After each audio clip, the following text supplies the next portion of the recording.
Bonjour, Eric Gibaud, ericgibaud.com et aujourd'hui je te présente mes 5 trucs pour le mois de novembre 2016. On commence.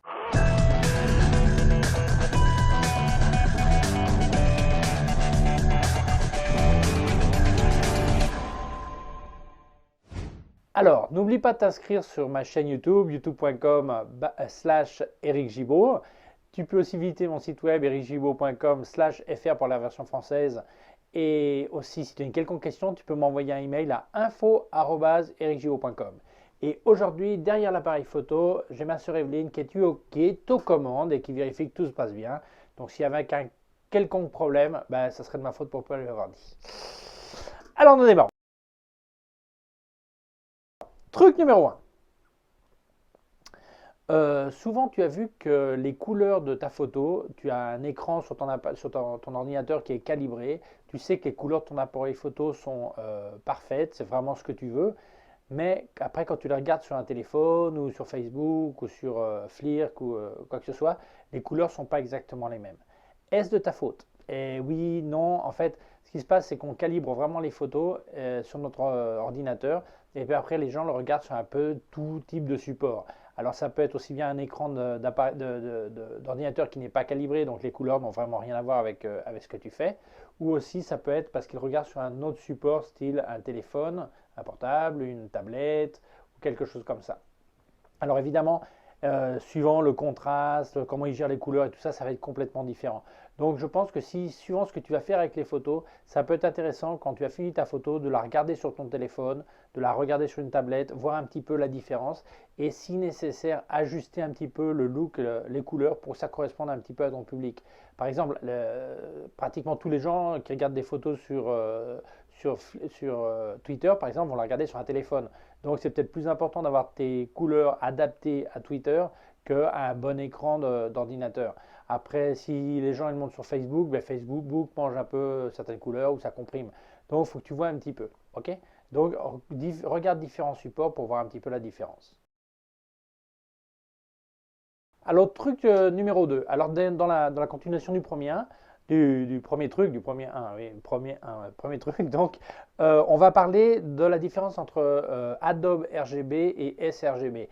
Je ne sais pas si tu as vu, mais sur ton appareil photo, tu as la possibilité d'enregistrer tes photos en Adobe RGB ou sRGB. Ça dépend des appareils photo. À partir d'un certain niveau, les compacts de base, normalement, non. Donc, quelle est la différence? Eh bien, Adobe RGB, Adobe du fabricant Adobe, Photoshop et compagnie, est un format qui permet de voir beaucoup plus de couleurs, un spectre de couleurs plus important que le sRGB.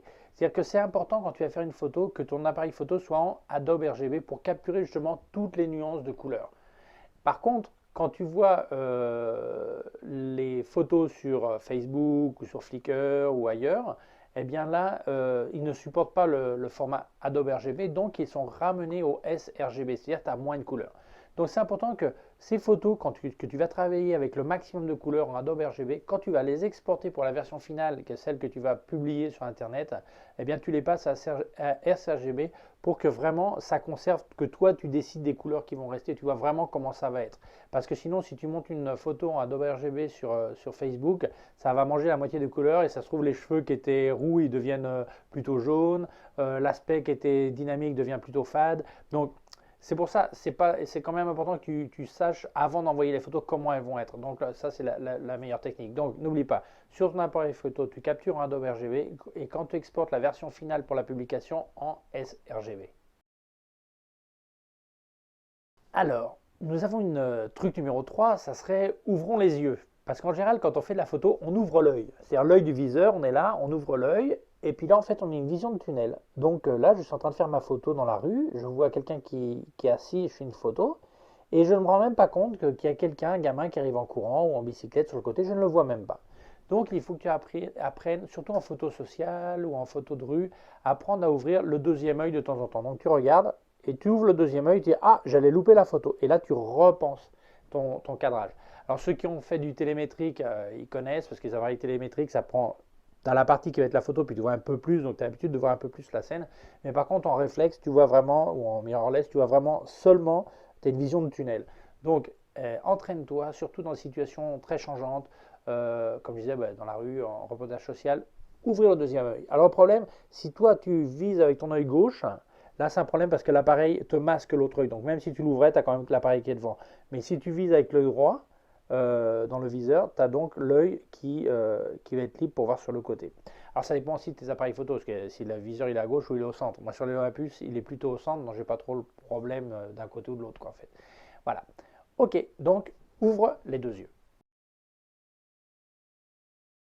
Truc numéro 4. J'avais déjà fait des trucs sur les conseils plutôt sur utiliser ou non un filtre. J'avais même fait hors des 5 trucs du mois, j'ai fait un truc spécial filtre ou pas. Là en fait je vais te parler un petit peu plus des filtres qui existent pour faire du paysage et ce genre de choses. Parce que, alors je pourrais peut-être faire un jour une vidéo plus développée sur le thème, mais à titre indicatif expliquer un petit peu les filtres qui intéressent le plus. Alors il y a d'abord les filtres qu'on appelle les sky et les UV sky qu'on met simplement pour protéger l'objectif et ça améliore un petit peu la couleur du ciel, des trucs comme ça.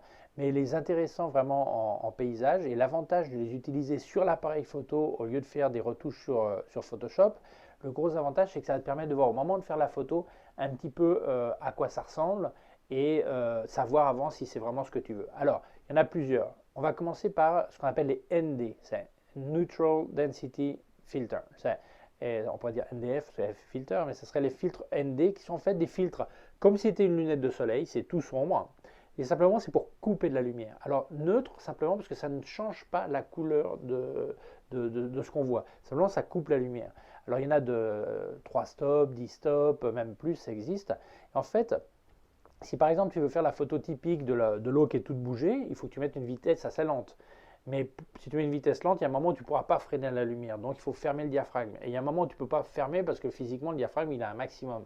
Donc si tu mets ce filtre devant, ça va vraiment couper la lumière et ça va permettre de faire une vitesse lente. Évidemment, là il faudrait mettre l'appareil sur un trépied. Mais donc c'est ce qu'on utilise, des filtres neutres. Ok. Ensuite, nous avons les filtres dégradés. Alors, à quoi ça sert? Ben, imagine que tu vas faire une photo de paysage, au bord de la mer par exemple. Alors, tu as le ciel qui est complètement éclairé d'une manière, et puis après, tu vois la mer qui est beaucoup plus sombre. Ou par exemple, tu fais un paysage, imagine une prairie, tu as toute la prairie, et puis le ciel qui n'a pas le même éclairage. Donc, le problème, c'est que sur une seule photo, ça va être impossible d'avoir le ciel qui est bien et la partie d'en bas qui est bien aussi. Donc, il faudrait que tu aies ou le ciel qui est bien, ou la partie qui est d'en bas qui est bien. Alors si la partie d'en bas est bien, le ciel sera complètement brûlé, ou si le ciel est bien, ben, la partie d'en bas sera complètement sombre. Donc solution, un filtre dégradé. Un filtre dégradé, c'est un filtre carré, et donc il y a une partie qui est fumée, qui est teintée comme un filtre ND que j'ai parlé avant, et la partie en bas par contre elle est complètement transparente, elle est claire, elle n'est pas teinte. Donc tu mets ton filtre, tu ajustes sur l'horizon, et de cette manière tu vas voir la partie du ciel qui va être tu vas pouvoir l'assombrir avec ton filtre, et la partie d'en bas, eh bien, laissera passer les couleurs, la lumière normale. Donc sur une seule photo, tu vas voir la photo entièrement exposée. Il existe même des filtres qui ont double dégradation, où le ciel est dégradé.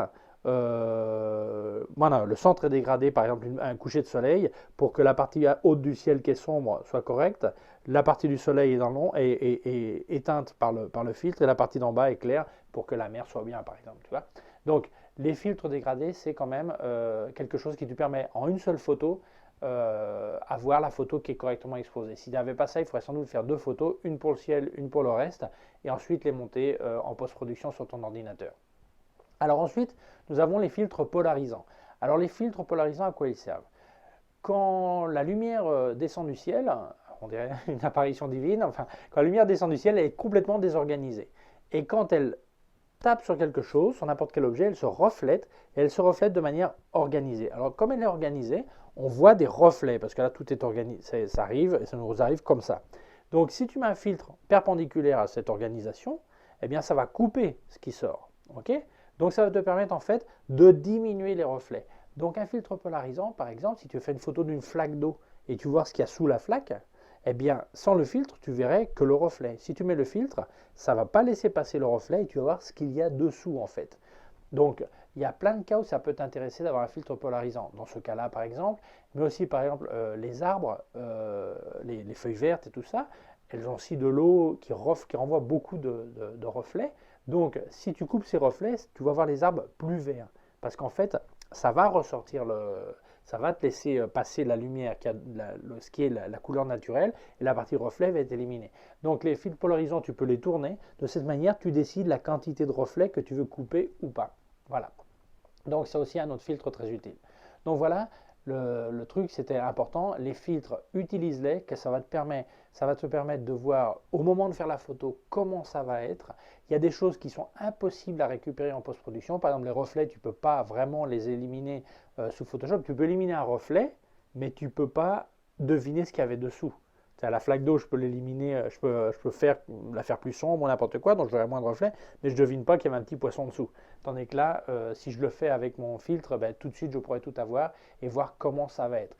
Et je pense que c'est peut-être la partie la plus passionnante de la photo, justement, de vivre avec l'appareil photo et faire la photo, construire la photo avec l'appareil photo et non pas sur l'ordinateur. C'est aussi une question de goût, mais essaye, tu verras que ça vaut le coup.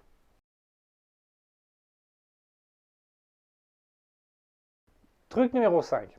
Alors, il y a quelques temps, j'avais montré un truc, comment je trichais pour faire des petites gouttes d'eau sur les macros. J'avais un vaporisateur et je faisais des petites gouttes d'eau. Mais que fait-on avec les grosses gouttes? Eh bien, un truc tout bête, on peut mettre un compte-goutte et mettre une goutte d'eau. Mais le problème, c'est que la goutte d'eau, elle va couler parce qu'elle pèse, elle va couler. Donc, il faut quelque chose de plus consistant. Alors, tu vas à la pharmacie, tu achètes de la glycérine et la goutte, elle va être beaucoup plus visqueuse, beaucoup plus solide. Alors, le problème, quelquefois, elle est tellement lourde qu'elle va s'ébouser sur place. Donc il faut un peu la couper avec de l'eau.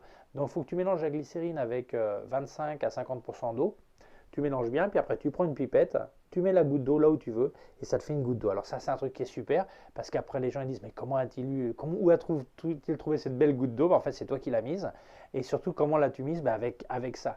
Alors maintenant qu'il commence à faire froid, au moins dans l'hémisphère nord, c'est l'idéal de s'amuser à faire ça avec de la photo macro en intérieur, parce qu'en extérieur, ça peut être une goutte de glace plutôt qu'une goutte d'eau. Donc le truc est tout bête. À la pharmacie, ça coûte pas très cher. Tu demandes de la glycérine et tu peux faire ça. Donc voilà le secret des belles gouttes d'eau. Et bien voilà, ça c'était les trucs pour le mois de novembre 2016. J'allais dire 2015. 2016. Eh bien, n'oublie pas de t'abonner sur ma chaîne YouTube, youtube.com/Eric Gibaud. Si tu as une quelconque question, tu peux m'envoyer un email à info@ericgibaud.com. N'oublie pas de passer par mon site web, ericgibaud.com/fr pour la version française. Et j'ai aussi des cours en vidéo, ericgibaud.com/fr/cours en ligne. Et je te laisse aussi, puisque tu es là, on en profite, mon Facebook, facebook.com/Eric Gibaud photo, mon Instagram Gibaud, mon Twitter Eric Gibaud, mon Google++ Eric Gibaud, mon blog ericgibaud.com/fr/blog, et je crois que c'est tout. Donc merci encore Evelyne qui était derrière l'appareil photo, et à très bientôt.